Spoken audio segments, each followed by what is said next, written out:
بسم الله الرحمن الرحيم. سرتا من سرخوشي خوم دوباره دكموا بو هيروخان خاتو هيروخان هاوسري برزي مام جلال هروها بو هردو كوري برزي كاك بافل وكاك قبات وبو سرجم خزمان وكسوكاري وبو كوي قلي كرديش براسي مام جلال لكيس همو لا يكشو مام جلال کلێنێکی گەورەی لە خەباتی ڕزگاری خوازی نەتەوەی کورد نەکرد لە باشووری کوردستان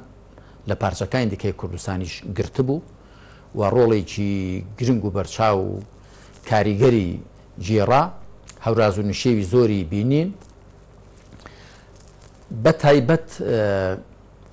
ڕۆڵی مام جەلال لەم ساڵانەی دواییدا زیاتر چڕ بووە بۆ ئاشتەوایی بۆ تەبایی و پێم وایە ئەگەر هەوڵ و هیمەتی مام جەلال نەبوایە بە قەناعەتی خۆم ئێمە ئێستا ئەم هەرێمی کوردستانمان ئاوە نەدەبینی.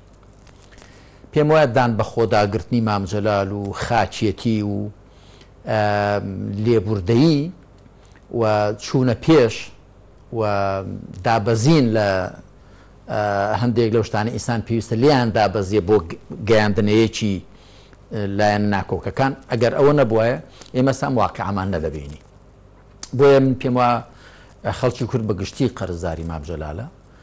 و بە لە دەستدانی مام جەلال دیارە نەک کە دوێنێ کۆچی دوایی کرد هەر لەوە ڕۆژۆ کە نەخۆش کەوت هەر لە کاتی نەخۆشکەوتنەکەیەوە دیارە مام جەلال نەیتوانی جاریچکە ڕۆڵی خۆی ببینێ هەم لە چوارچێوەی وەکو گوتم نەتەوەی کووردە و هەم لە بەتایبەت لە چوارچێوەی عێراقدا ئەو کاتە کە سەرۆک کۆمار بوو عێراق تاموبۆیەکی دیکەیەدا بە سەرۆک کۆمارەتی مام جەلال. من جارجار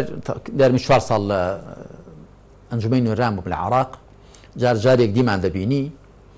ڕۆژێکتم مام جەلال هەست ناکە یەکێتیت بێناس کردووە وتی مامۆستا من کە کراوم بە سەرۆک کۆماری عێراق و سوێندم خواردووە دڵسۆزی هەمولایەک بم خۆ دەبێ ئەرکەکەی خۆم جێبەجێ بکەم من ئێستا بەرپرسیارم بەرامبەر بە هەموو عێراقیەکان هەموو پێکاتەکان بۆیە دەبێ ئەو کاری خۆم بەو شێوەیە بکەم. جا یەکێک لە تایبەتمەندەکانی مام جەلال ئەوە بوو کە کاتێک پۆستێک ئەرکێکی وەردەگرت هەوڵی دەدا کە حەقی خۆی پێ بدە وەکو گوتم کاتێک کە سەر کۆماری عێراق بوو لە قاوغی یەکێتی هاتە دەر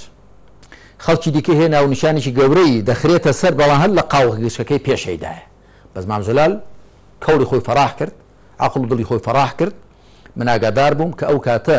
عەرەبی سونەستەمیان لێ دەکرا مام جەلال دڵسۆزانە بەرگری لێ دەکردن دەگوت ئەوانش بەشێکن لە عێراق من سەرۆکی ئەوانیشم وەکو چۆن بیری لە سلێمانی و دوهۆک و هەولێر دەکردەوە لە هەڵەبجە و شارە زور و هەورامان و کوێ دەکردەوە بیریشی لە بەسڕە و شوێنەکانی کەش دەکردەوە ئەوەم لە سەرکردە عەرەبەکان دەبیست بە شیعە و سوننەوە. مام جەلال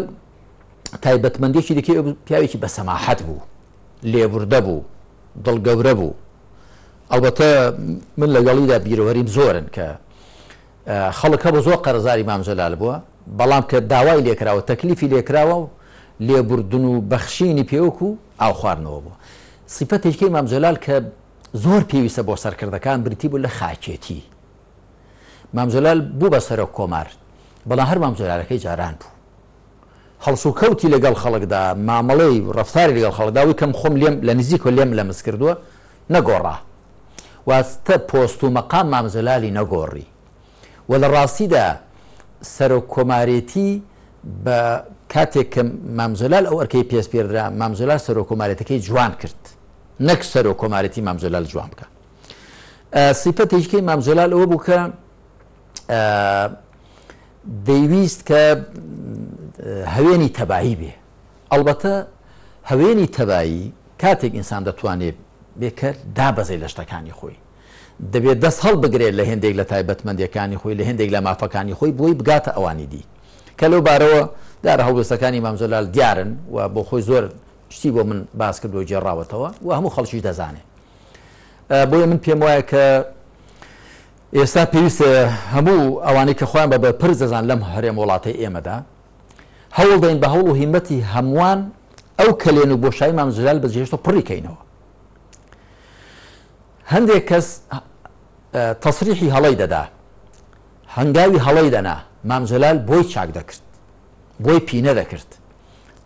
ئێمە ئێستا حەقیقەت مام جەلالمان نەماوە پینەی هەڵەی هەندێک کەس بکە، دەبێ چاو بە خۆماندا بجێڕینەوە. ئێمەش لەو قاوغ و کەوڵە تەسکانە لەو قەپێلکە تەسکانە بینە دەر، قەپێلک و قاوی تەسکی بنەماڵە و حیزب و کەسایەتی و تەنیا خزم و حیزب بینین بینە دەر و چاومان هەموو لایەک ببینێ، دڵی خۆمان بەرامبەر بە هەموو لایە بکەینەوە. ئەوەش کاتێک ئەومان بۆ دەکرێت کە خەفتانی چەسپاندنی دادگەری بخۆین، بەبێ دادگەری تەبایی پەیدا نابێت.